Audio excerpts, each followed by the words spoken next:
আসামি আলেপ Uddin additional SP সাবেক র্যাবের একজন কোম্পানি কমান্ডার। আলেপ উদ্দিনের অভিযোগ সবচাইতে মারাত্মক। তিনি অসংখ্য মানুষকে গুম এবং নির্যাতন করার সাথে জড়িত। আজকে এই ট্রাইব্যুনালের কক্ষে আপনারা দেখেছেন, আমার পেছনে অনেকে দাঁড়িয়ে আছেন, যাদেরকে আলেপ উদ্দিন অপহরণ করে গুম করে বছরের পর বছর আটকে রেখেছিল।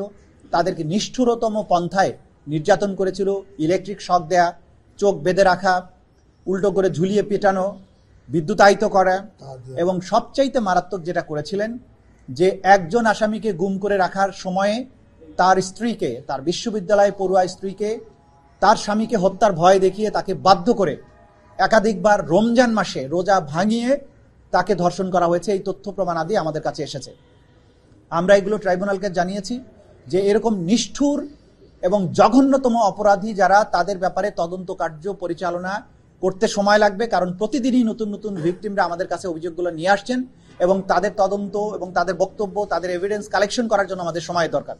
এই সময় শেষ হলে যথাসময়ে তাদের ব্যাপারে তদন্ত রিপোর্ট দাখিল করে তাদের বিরুদ্ধে আনুষ্ঠানিক বিচার প্রক্রিয়া যাতে শুরু করা যায়, সেই ব্যাপারে আমাদের তদন্ত সংস্থা দিনরাত কাজ করছে।